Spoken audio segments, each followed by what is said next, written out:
Edward and the Brass Band. It was summer on the island of Sodor, and Thomas was happily puffing to the beach. He was excited to be bringing passengers to the seaside. He was even more excited because the Fat Controller was holding his annual concert at the castle the following evening. Every year, it was Edward's job to take the brass band to the castle for the concert. He was happily humming to himself as he chuffed along the track.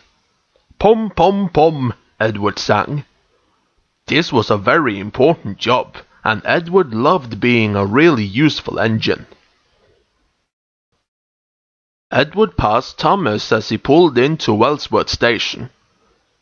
"Why are you so jolly today?" asked Thomas. "I'm on my way to pick up the brass band," Edward puffed as he sped past Thomas. Edward could not wait to hear the brass band play their wonderful music. He chuffed happily on his way from Wellsworth to Brandham Docks. As Edward pulled into the docks, he didn't notice that a giant crane was unloading a ship's cargo. It was unloading a huge ship's boiler. The crane swung around and accidentally knocked a horrified Edward right off the track. "Flatten my funnel!" Edward cried. One of his wheels had been broken and the coupling rod was bent. The Fat Controller arrived to find a very sad-looking Edward lying by the side of the tracks. "We will get you to the fitters' yard straight away," he said. "Bertie will have to take the brass band to their hotel." The fitters worked hard through the night to fix Edward as a raging storm rolled in from the sea. Edward felt even worse as cold rain pelted down and wind whipped around his boiler. The next morning, the storm had passed and the sun was shining brightly again. The Fat Controller came to see Edward, but he still wasn't fixed. "Please, sir," pleaded Edward, "the fitters will be finished soon." "I'm sorry, Edward, the brass band can't wait," said the Fat Controller. "Bertie will have to take them to the castle concert instead." "Yes, sir," Edward replied sadly. He wished he could take the brass band. Bertie set off with the brass band. He was bumping cheerfully along the country roads when he rounded a corner and spotted trouble ahead. The storm had flooded the road. Bertie's driver decided to take a shortcut, but it was very muddy. Bertie's wheels did not like the mud. They scooted and skated.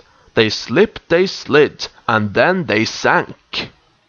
"Oh no, I'm stuck!" Bertie cried. The brass band got out and stood at the side of the track, their instruments still in their cases.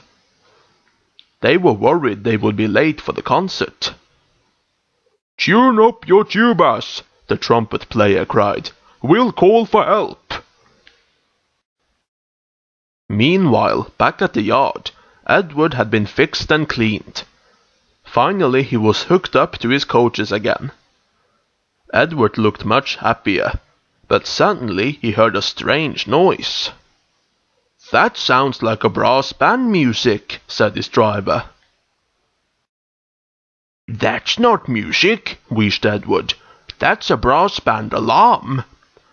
And with that, Edward chuffed out of the fitters' yard and raced to the rescue.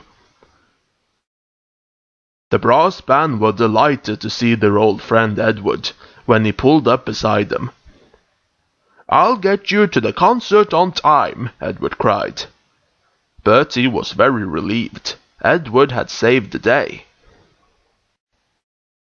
The musicians all climbed aboard, and Edward puffed quickly towards the castle. They were soon chuffing into the castle station. The band said goodbye and thanked Edward for saving the concert. That night, the concert was a great success. The brass band's music could be heard all over the island. Everyone had a wonderful time, especially Edward.